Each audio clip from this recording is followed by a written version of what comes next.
Today we're going to be discussing a different kind of relationship, the relationship between success and hard work and connections, and the relationships that you form with other people. Those are the ideas we wanted to discuss today. With me today, I have Ashley, soccer player, thinker extraordinaire, and we have our superstar real estate here, agent Henry, Mr. Sheen himself. How you doing, guys? Yeah.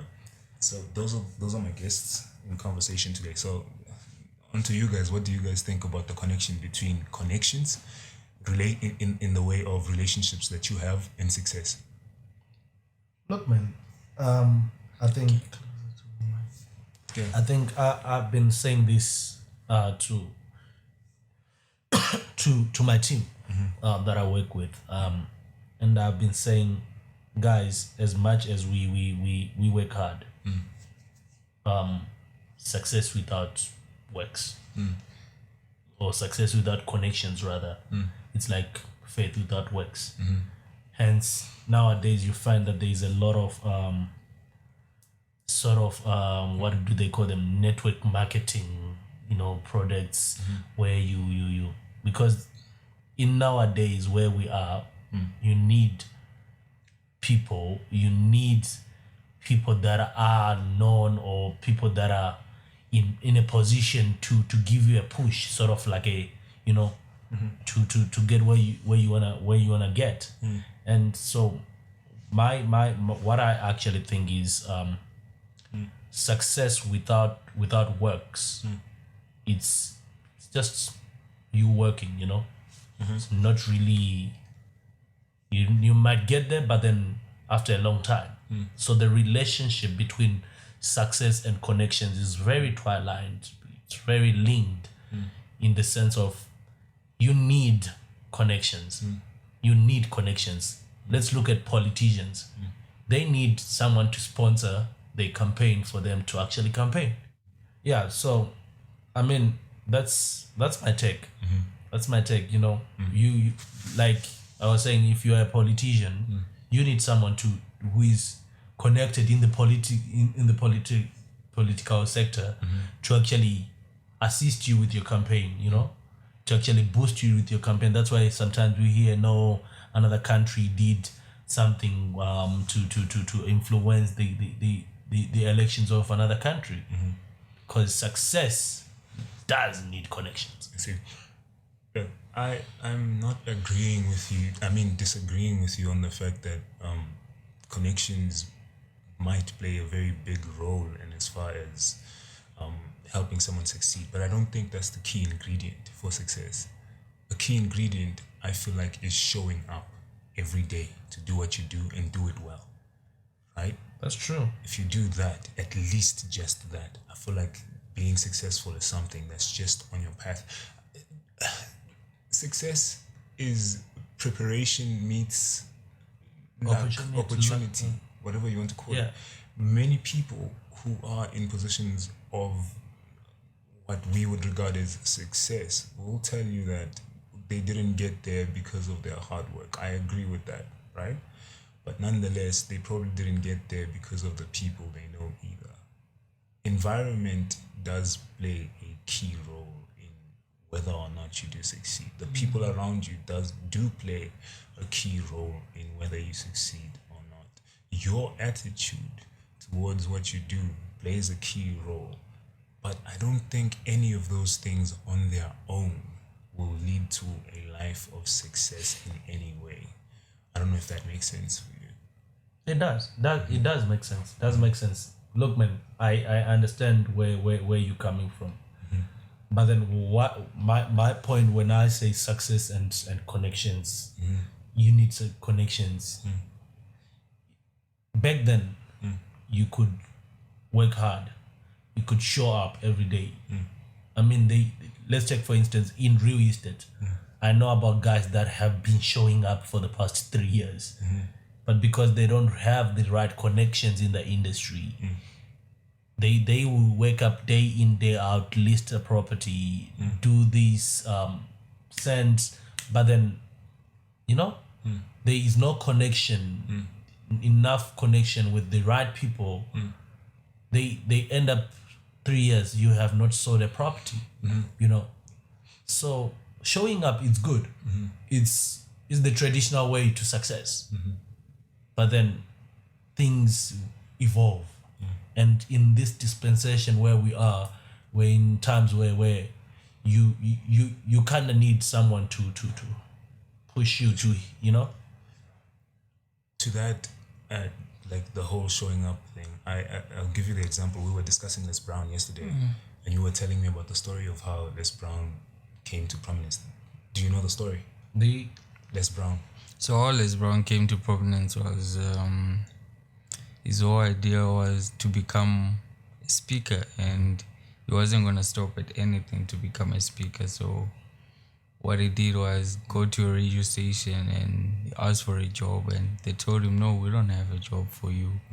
What you can do is just show up. And he decided, you know what, I'm going to become a cleaner. And over time went by, and over time, as time went on, one of the main guys didn't show up at work, and he got his chance. So I think success is relative. It depends on what industry you are in. It also depends on your preparation and opportunities you're presented with in life, you know, because in the industry I'm in as a footballer, it's easier for you to make it in Europe than it is in Africa, because there are better structures in place for you to make it than here. So I think, in my opinion, success is very relative. It depends on what you're doing and what you're not doing. I don't necessarily agree nor disagree with the whole point of success depends on connections. Yeah, in a way it does, but then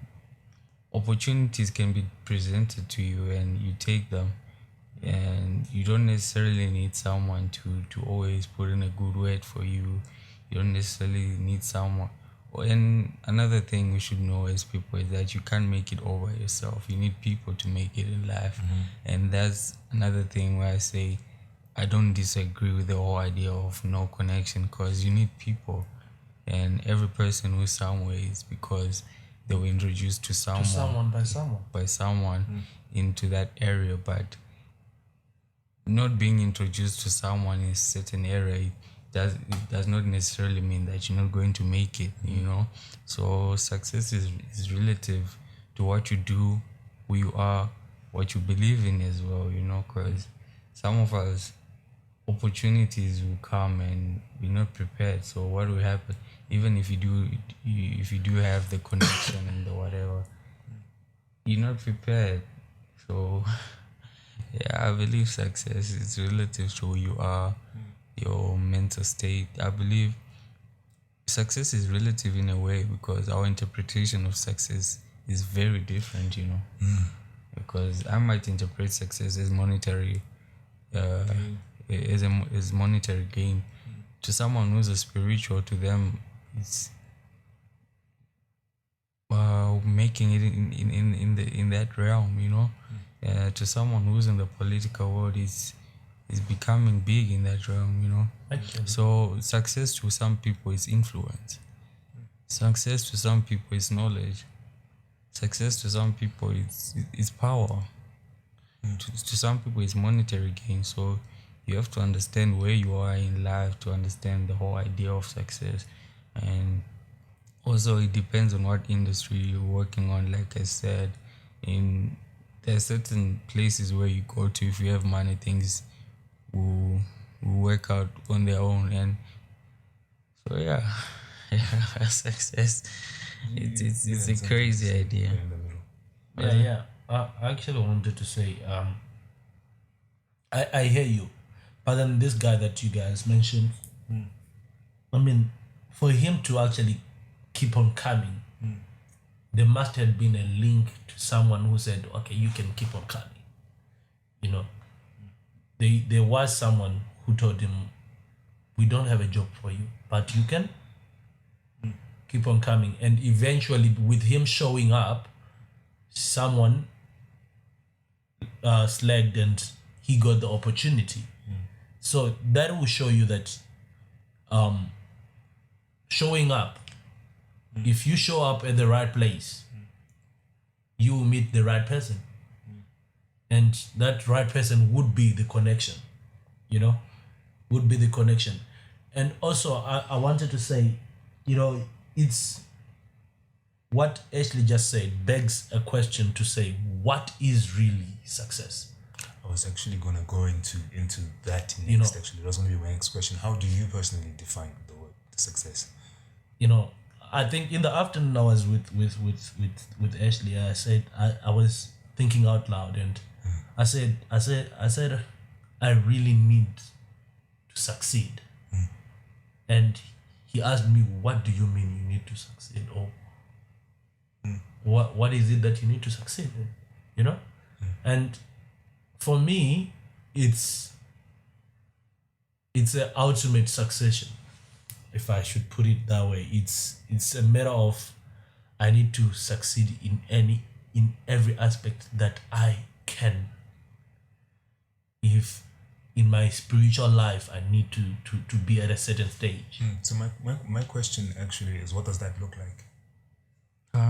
For me, I think, like I said, success is very relative. Some people can fail at something and regard it as a success, in the sense that they gain knowledge from it. I'm one of those people. So success, it's a crazy thing. I've heard of someone like Goggins, some former Navy SEAL guy. To him, one of the lowest points in his life was gaining weight and whatnot. But then he also believed that was the highest point of his life because that motivated him to change. So I believe success, it all depends on your interpretation of it. I believe I'm a soccer player, and if I get injured, I believe that time when I'm injured is very beneficial to me because I not only learn things on the field, I start learning things with the mind, I start reading books, I start doing other things than just on the field. So when it comes to success, I think it's just your interpretation of it. I believe failure is success in a way. I believe not getting opportunities is success. There's certain opportunities that you get that will lead you in a place where you don't want to be, So success is best interpreted English.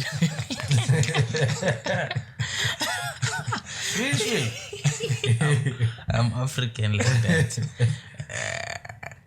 A success is best interpreted by an individual, and it also, your interpretation of success is based on your values, your belief systems, where you grew up, continent you are in. In Africa, success means going to school, high school, university, getting a job, and your parents, your family back home, you look at you like, yeah, this guy is succeeding. In Asia, to look like being a doctor, whatever, and but then in other places, being a rock star.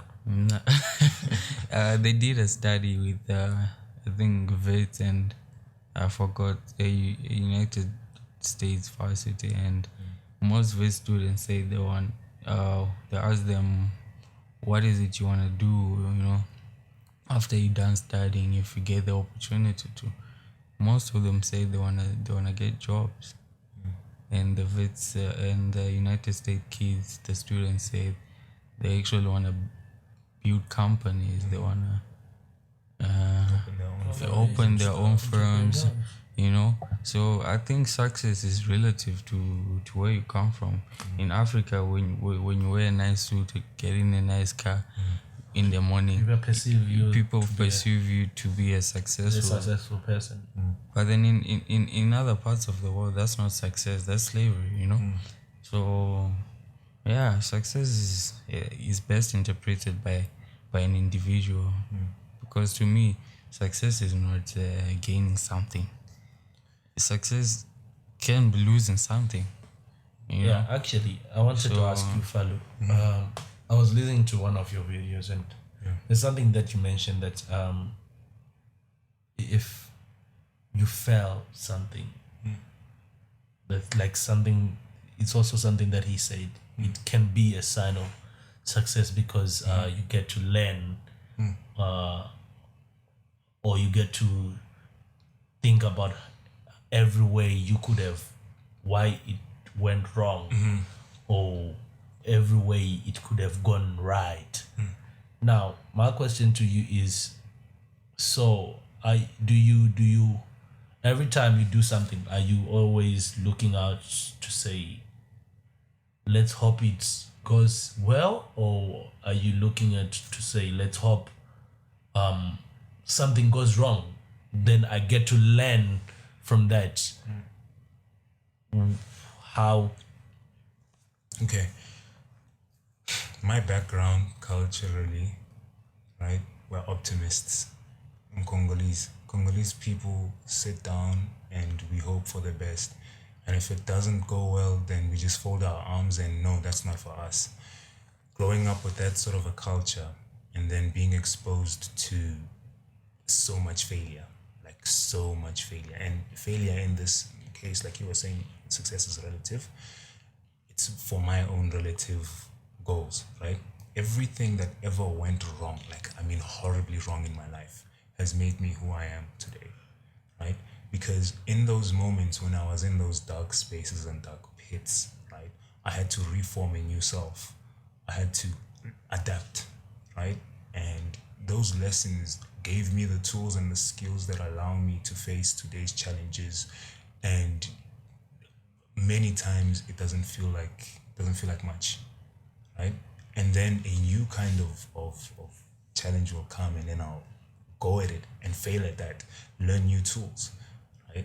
I view failure as a chance to sharpen your tools or learn whether or not the tools that you currently have are effective, right?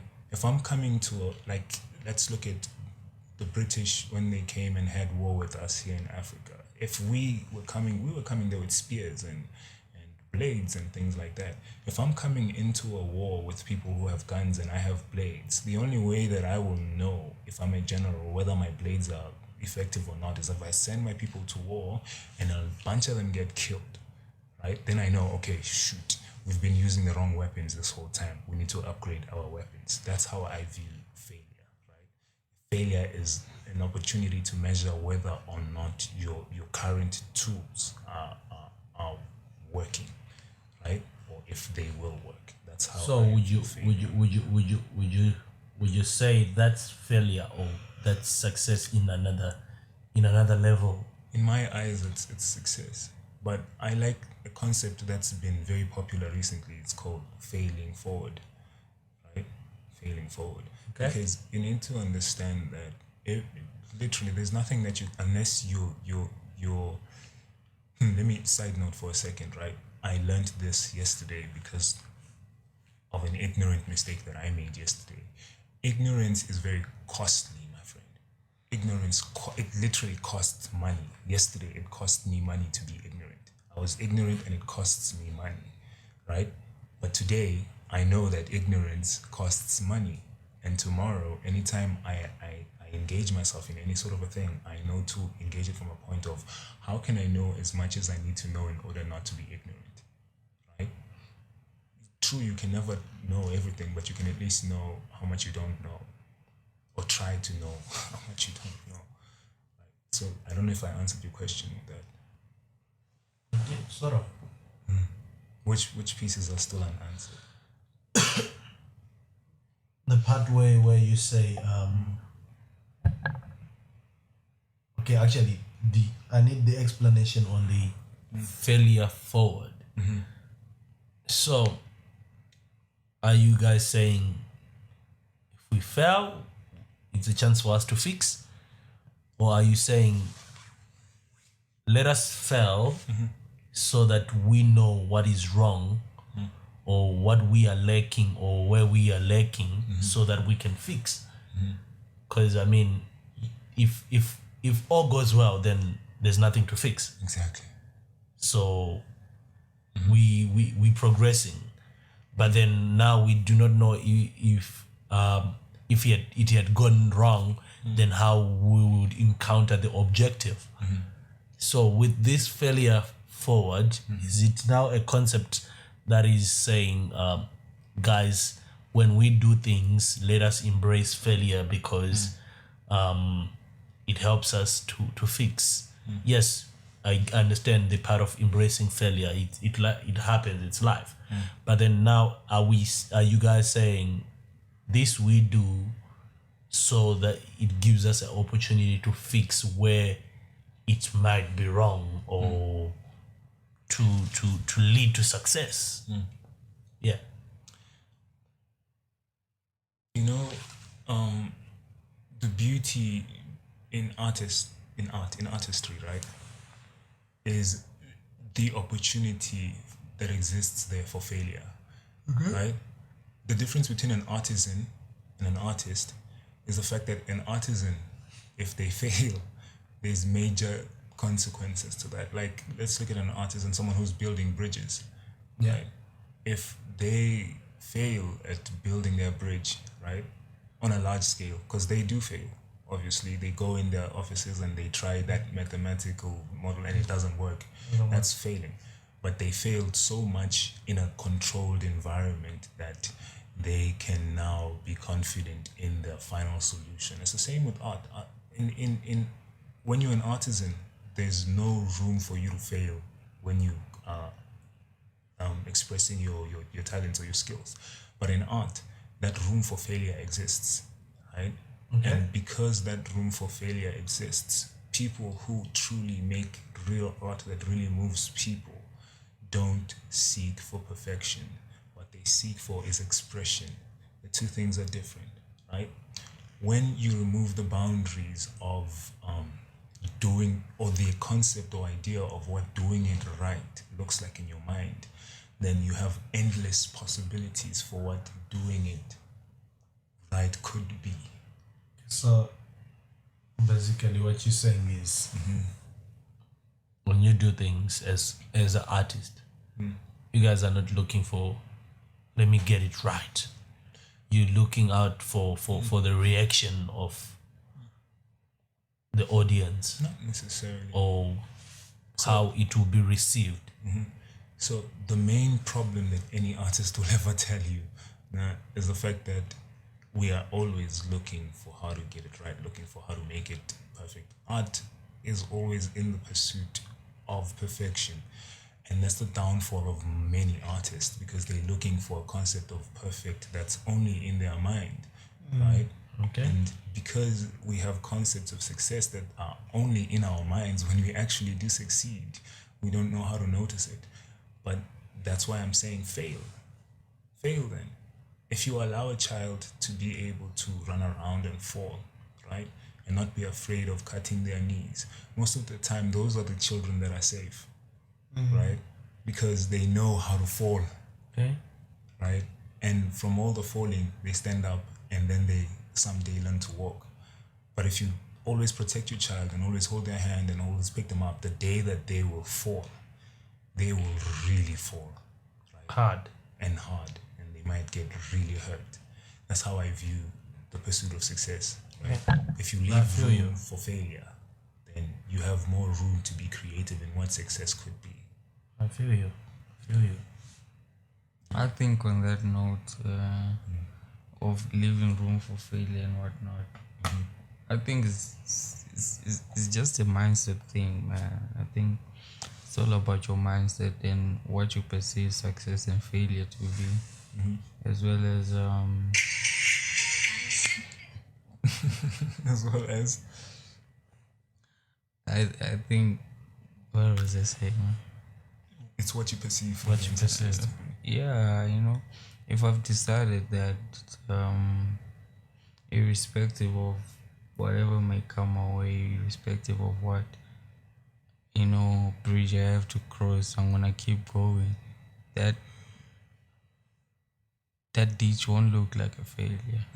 It will never look like a failure. Even if I drown, I know that flood is gonna take me somewhere.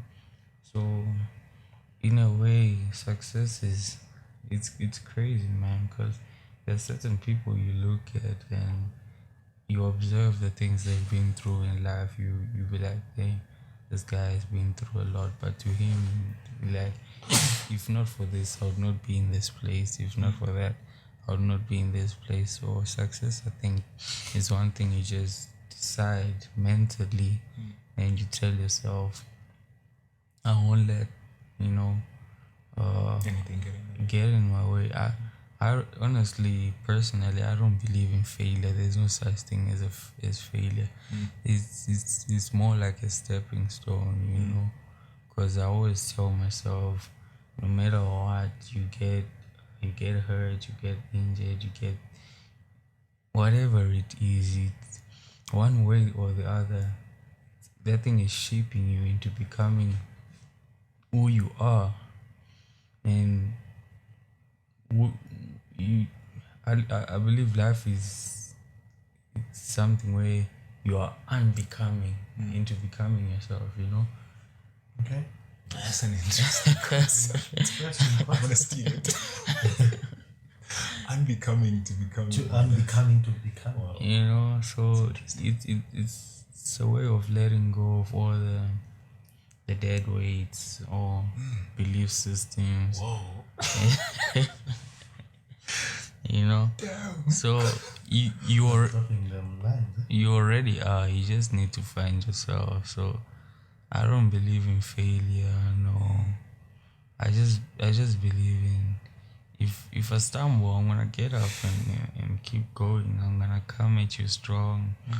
Failure is just it's a mental thing. There's certain people, man. Like I'll observe the life of one of my favorite soccer player, Pato. When the guy got injured, people were like, damn, his life is finished. And to him, it was just like, okay, but he came back and he played in Spain, he played in China, now he's in America. And to some people, when he got injured, you'd have been, man, his life is over, he's a failure. But to him, he used that and he relatively became a decent footballer. So success for me,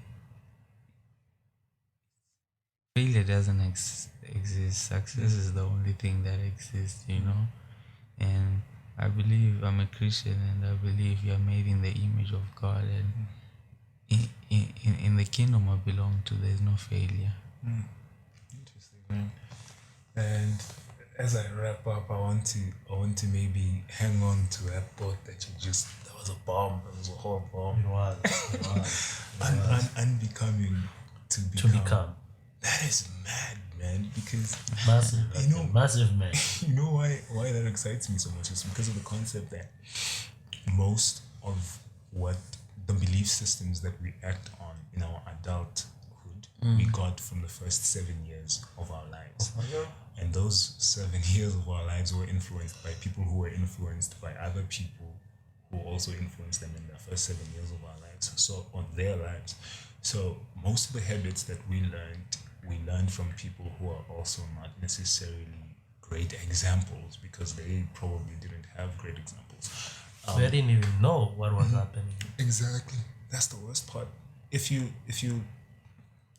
truly are honest with yourself and you look at why children of rich men actually succeed, you will understand that it doesn't necessarily come down to the fact that their fathers were in positions to help them out and things like that. It's the habits that their parents instilled in them. Because you do have rich kids as well who don't succeed and their best bet at life is just partying and all of that. What's the difference between the kid who goes and builds themselves a business and the kid who spends their dad's money being partying and all of that? It's the habits. It's the habits that people put in their children and things like that. So that's an interesting concept that I'm going to be exploring in Future. in my coming posts. Unbecoming to become. You need to undo all the things that have been taught to you that aren't necessarily pushing you towards success. And that is such a powerful concept, and I appreciate you guys coming through, sitting down. We should do that, yeah. I think we're gonna have that conversation. But Shane, we can do it in the morning when you're cool. It's been amazing having this conversation with you guys. I really did appreciate your points of views and the way that you guys came through. And as we close here, this has Thank you been so much, sir. Henry, the amazing, most spectacular real estate agent you will ever come across. Amazing negotiator. Well, at least that's what he says. That's That's me just being lighthearted. Don't take ourselves too seriously. And then we have the footballer extraordinaire, philosopher in the making, Ashley here. And this has been the emotional genius just here to experience the human experience. And that's what this has been, in pursuit of the human experience. I hope I'll see you in the next one. Sure. Shep.